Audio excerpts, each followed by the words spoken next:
The studio lights burned hot, casting a sterile glow over the sleek set of Jon Stewart's late-night show. The audience buzzed with anticipation, their murmurs rippling through the air like static before a storm. Jon leaned back in his chair, his trademark smirk tugging at the corners of his mouth, eyes glinting with the confidence of a man who'd toppled giants with a single quip. Tonight his guest was Karoline Leavitt, a political firebrand whose rapid rise had tongues wagging and tempers flaring across the nation. She stepped onto the stage, her heels clicking against the polished floor, her expression a careful mask of poise. But beneath it, something simmered. A quiet defiance that Jon, with his decades of experience, surely clocked the moment she sat down. He started easy, tossing out softballs about her campaign, her youth, her brash style. The crowd chuckled on, cue, lulled into the rhythm of his charm. Karoline answered with measured grace, her voice steady, her words clipped but polite. Yet the air felt charged, as if the room itself knew this was a prelude to something sharper. Why had Jon invited her here? Was it to dissect her politics, to poke holes in her platform, or to simply remind everyone that he was still the king of this game? The audience leaned forward, sensing the shift before it came. Jon's smirk widened, and he leaned in, his tone dropping into that familiar blend of mockery and menace. "You've got a lot of people riled up, Karoline," he said, pausing, for the laughter that followed. "Some say you're the future, others say you're a flash in the pan. What's it feel like to be the lightning rod du jour?" The question hung there, laced with condescension, daring her to trip over it. She tilted her head, her green eyes locking onto his, and offered a tight smile. "It feels like I'm doing something right," she replied, her voice cool but edged with steel. The crowd hooted, but Jon didn't flinch. He was just warming up. What was his end game? Did he think she'd crumble under the weight of his wit, a novice outmatched by a veteran? Or was this personal, a chance to flex his relevance in a world that didn't hang on his every word like it used to? The cameras zoomed in, catching the flicker of tension in his jaw, the way her fingers curled slightly against the armrest. He pivoted, digging into her past, a viral speech she'd given that had sparked outrage among his viewers. "You called half the country deluded," he said, his voice rising. "And you expect them to just nod and clap? That's bold, even for you." The audience gasped, then cheered, feeding off his indignation. Karoline didn't blink. She leaned forward, mirroring his posture, her gaze unwavering. "I said what I saw," she countered, her tone calm but cutting. "If people don't like the mirror, they shouldn't ask me to hold it up."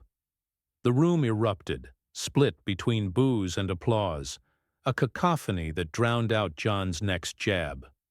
He raised a hand, silencing the noise, his eyes narrowing. He'd underestimated her maybe, but he wasn't done. Not yet. Was this the moment he'd been waiting for?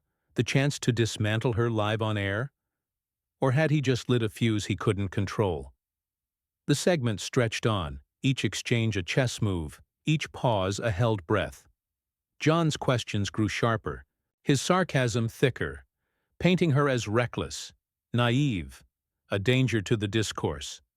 Karoline parried, her responses quick, her composure unshaken. But the audience could feel it, the undercurrent of something bigger brewing. What would it take to break her? Could Jon land the blow that'd leave her scrambling? Or was she the one setting the trap, waiting for him to overreach? As the commercial break loomed, Jon leaned back, satisfied, oblivious to the storm gathering. Across the desk, Karoline's lips twitched, a hint of a smile, and the room held its breath. The studio lights flared back on as the commercial break ended, bathing Jon Stewart and Karoline Leavitt in a harsh, unforgiving glare. The audience settled into their seats, their earlier restlessness now sharpened into focus, eyes darting between the two figures at the desk. Jon adjusted his tie, a subtle flex of control, his smirk still intact but tighter, like a man who'd tasted the first hint of resistance and didn't care for it. Karoline sat straighter, her hands resting lightly on the table, fingers still, but poised, as if ready to strike. The energy had shifted, and everyone felt it. A taut wire stretched between them, humming with the promise of rupture. Jon launched back in, his voice dripping with the casual venom that had made him a legend. "So, Karoline," he began, letting her name linger like a taunt, "you've got this knack for stirring the pot, but let's talk about what happens when it boils over. Your last rally, people walked out, called you divisive. How do you sleep? At night, knowing you're tearing the room apart?" The question was a blade, aimed to gut her credibility, and the crowd leaned in, hungry for blood. He leaned back, arms crossed, waiting for her to flinch. She didn't. Karoline's eyes flicked. To the audience, then back to Jon, her gaze piercing through the haze of his bravado. "I sleep fine," she said, her voice low, deliberate, "because I'm not here to coddle anyone. People walk out when they can't handle the truth, Jon. You'd know that if you ever left this echo chamber." The words landed like a slap, crisp and unapologetic, and the room exploded, gasps mingling with cheers. Jon's smirk faltered just for a heartbeat before he masked it with a chuckle, but the crack was there, visible to anyone watching closely. He recovered fast, leaning forward, his tone sharpening. "Oh, I see," he said, sarcasm thick as tar. "You're the truth-teller, the martyr we've all been waiting for. Tell me, how's that working out when half your party thinks you're a liability?" He waved a hand, dismissing her before she could answer, and turned to the crowd, milking their laughter. It was a classic move, his stage, his rules, and he wielded it like a weapon. But Karoline didn't wait for permission to respond. She cut through the noise, her voice rising, steady but fierce. "Better a liability than a lapdog," she said, locking eyes with him. "At least I don't spend my nights kissing the ring of whoever's trending." The audience froze, then erupted again, a chaotic swell of shock and delight. Jon's laugh died in his throat, his face tightening as the words sank in. He'd wanted a sparring match, but this was a gut punch, raw and personal, and it stung. The cameras caught every twitch, the way his fingers gripped the desk, the flicker of disbelief in his eyes. He pivoted, digging deeper, his tone now openly hostile. "You're bold, I'll give you that," he said, "but boldness doesn't mean brains. You're out here swinging, but what happens when you miss?" It was a dare, a trap, and he sat back, waiting for her to stumble into it. Karoline didn't bite. She leaned closer, her voice dropping to a near whisper, forcing the room to strain to hear. "I don't miss," she said, "because I don't swing at shadows. You're the one flailing, Jon, chasing relevance while the world moves on." The silence that followed was deafening, the crowd holding its breath, caught between awe and unease. Jon's jaw clenched, his playbook unraveling, and for the first time, he looked rattled. The segment clock ticked down, but the battle was far from over. He'd pushed her to the edge, and she'd pushed back harder, planting the seeds of doubt in his carefully curated kingdom. As the lights dimmed for the next break, his stare lingered on her, calculating, while she met it with a calm that felt like a warning. The studio hummed with a restless energy as the break ended, the audience shifting in their seats, their whispers buzzing like a hive on the brink of chaos. The lights snapped back on, illuminating Jon Stewart's face, now etched with a steely resolve that hadn't been there before. His earlier smirk was gone, replaced by a thin, taut line. His eyes narrowed as they fixed on Karoline Leavitt across the desk. She sat unfazed, her posture relaxed but her gaze sharp, a predator sizing up prey that had underestimated her one too many times. The air crackled, thick with the weight of what had been said, and what was still to come. Jon didn't waste time. He leaned forward, elbows on the desk, his voice low and cutting, shedding the last pretense of playfulness. "You think you've got it all figured out, don't you?" he said, each word deliberate, heavy. "You come in here, throw a few punches, And suddenly you're the one schooling me. But let's cut the crap, Karoline. You're a headline, not a hero. You're riding a wave that's gonna crash. And when it does, no one's gonna remember your name. It was brutal, a verbal sledgehammer meant to shatter her, and the crowd gasped, some clapping, others murmuring in discomfort. He sat back, arms folded, daring her to respond. Caroline's expression didn't waver, but something flickered in her eyes, a spark of fury tempered by control. She took a slow breath, letting the silence stretch, her fingers tapping once against the desk. Before stilling, "You're right about one thing, Jon," she said, her voice steady, almost soft, but laced with an edge that sliced through the room. "I'm not here to be a hero. I'm here because people are tired of clowns like you gatekeeping the conversation, pretending you're above the mess while you wallow in it." The audience erupted, a tidal wave of noise, some cheering her audacity, others jeering her insolence. Jon's face darkened, a flush creeping up his neck. He shot back, his tone rising, sharp and jagged. "Gatekeeping? That's rich coming, from someone who's built a career on sound bites and division. You're not some truth warrior. You're a opportunist with a loud mouth." He jabbed a finger toward her, his composure slipping, the mask of cool detachment cracking under the heat of her defiance. The crowd fed off it, their reactions splintering into a chaotic chorus. But Karoline didn't flinch. She leaned in, closing the gap between them, her voice dropping to a fierce whisper that carried to every corner of the room. "And you're a relic, Jon, clinging to a throne that's already dust. You don't get to decide who's real anymore." The words hit like a thunderclap, reverberating through the studio. Jon recoiled slightly, his hand dropping to the desk, fingers curling into a fist. The audience hushed, sensing the shift, the moment where the hunter became the hunted.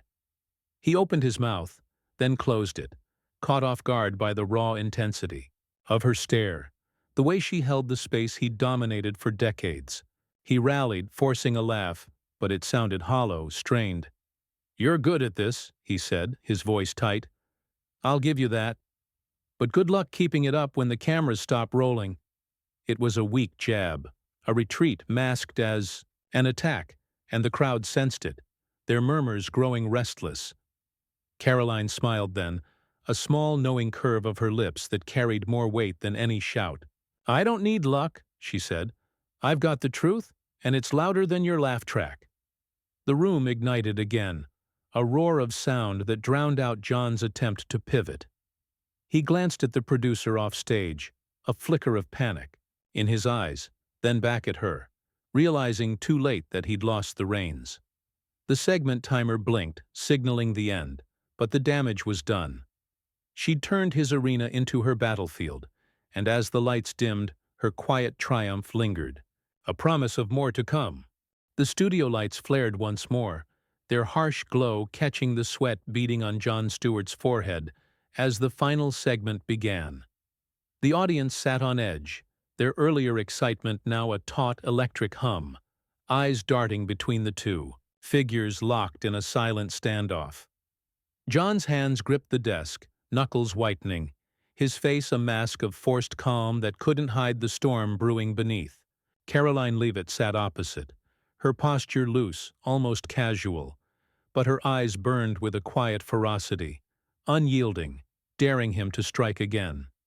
The air felt heavy, saturated with the weight of their clash, every breath a countdown to detonation. Jon broke the silence, his voice rough, stripped of its usual polish.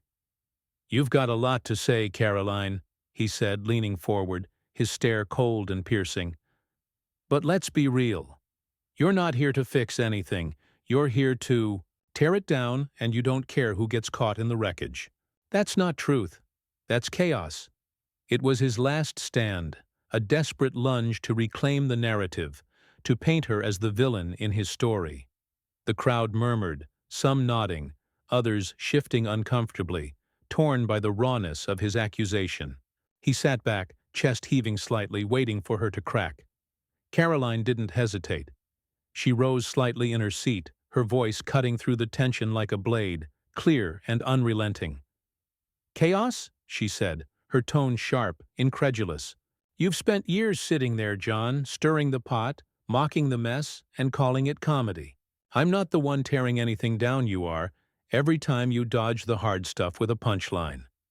The words struck deep, and the audience gasped, a collective intake of breath that echoed through the room. Jon's eyes widened, his mouth twitching as if to interrupt, but she pressed on, her voice rising, fierce and unshakable. "You don't get to play judge anymore, not when you've been coasting on cynicism while the rest of us fight for something real." The studio erupted, a torrent of sound, cheers clashing with boos, a fractured roar that mirrored the fracture she'd just exposed. Jon's face flushed red, his control slipping through his fingers like sand. He slammed a hand on the desk, the thud reverberating, and shot back, his voice cracking with anger. "Fight? You call this fighting? You're a kid playing with matches and you're gonna burn out fast." It was loud, messy, a shout that betrayed how far she'd pushed. Him and the crowd stilled, stunned by the unraveling of a man they'd seen as untouchable. Karoline didn't blink. She stood fully now, her chair scraping back, her presence towering despite her frame. "Burn out?" she said, her voice steady, resonant, slicing through his outburst. "I'm just getting started, Jon. You're the one," flickering, clinging to a spotlight that's already fading. She paused, letting the words sink in, then delivered the final blow, her tone dropping to a searing calm. "You wanted to take me down, but all you've done is show everyone what happens when a king forgets how to rule." The silence that followed was absolute, a void where his reign had once thundered, now filled with her voice alone. Jon stared at her, his breath ragged, his eyes darting to the audience, then back, searching for an anchor that wasn't there. The crowd erupted again, a wave of applause and shouts, not for him but for her, a tide he couldn't stem. He opened his mouth, but no words came, his hands falling limp on the desk. Karoline sat back down, her gaze steady, victorious, as the cameras zoomed in, capturing the moment he broke, and she rose. The producer signaled the end, but it didn't matter. The fight was over, and she'd won, not with noise, but with a truth he couldn't outrun. As the lights began to fade, Jon's head dipped slightly, a shadow of the titan he'd been, while Karoline's quiet strength lingered, undeniable, complete. The studio lights dimmed slowly, casting long shadows across the set as the final seconds ticked down. The audience sat in a hush, their earlier chaos replaced by a reverent stillness, their eyes fixed on Karoline Leavitt. She remained seated, her hands folded calmly on the desk, her face serene but radiant, a victor who needed no crown to prove her reign. Across from her, Jon Stewart slumped slightly, his shoulders hunched, his gaze averted, the weight of his defeat etched into every line of his body. The cameras lingered, capturing the stark contrast, a silent testament to the battle that had just unfolded under the glare of the spotlight. The applause began softly, a ripple at first, then swelled into a steady roar, washing over the room, like a tide reclaiming the shore. It wasn't the usual polite cheer for a guest. It was raw, unscripted, a sound born of awe and recognition. Karoline tilted her head slightly, acknowledging it with a faint nod, her lips curving into a subtle, genuine smile. Jon shifted in his seat, forcing a tight grin, but it didn't reach his eyes, which flickered with a mix of exhaustion and disbelief. He'd walked into this night expecting to dismantle her, to wield his wit like a sword and leave her humbled, but the blade had turned, and now he was the one bleeding. The producer's voice crackled through the earpiece, signaling the wrap, and Jon straightened, his hands fumbling with his notes as he tried to regain footing. "Well," he said, his voice hoarse, strained, "that's all we've got time for tonight.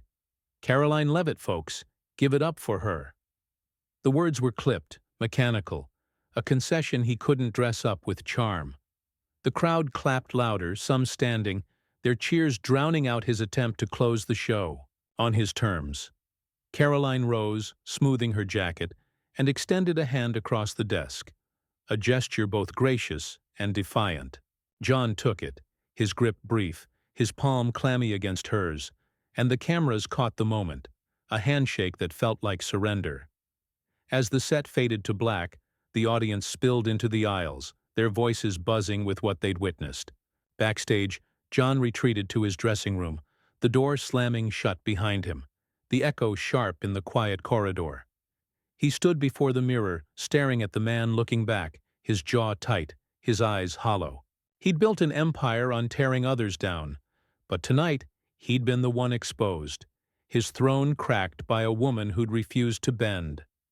Outside, the crew whispered, their tones hushed but electric, already sensing the viral storm this would unleash. Karoline, meanwhile, stepped into the cool night air, the city skyline glittering beyond the studio lot. She paused, breathing deeply, the weight of the moment settling into her bones. She'd come to face a giant, armed only with her voice, and she'd left him diminished, his powers stripped by her unwavering resolve. Her phone buzzed, messages flooding in, allies and strangers alike hailing her triumph. But she silenced it, savoring the quiet. This wasn't just a win over Jon. It was proof she could stand in any fire and emerge unburned. Her truth a beacon that outshone his fading light. The next morning, the clips hit the internet, views climbing by the millions, comments raging, and rejoicing in equal measure. Jon's name trended, but it was Karoline's moment that defined the story. Her words replayed, dissected, celebrated. She didn't gloat, didn't need to. Her victory spoke for itself, a permanent mark on a night that had shifted the ground beneath them both. Jon would return to his desk, but it wouldn't be the same. His crown dented, his reign questioned. Karoline walked forward, her path clear, her voice louder than ever, a force no one could silence.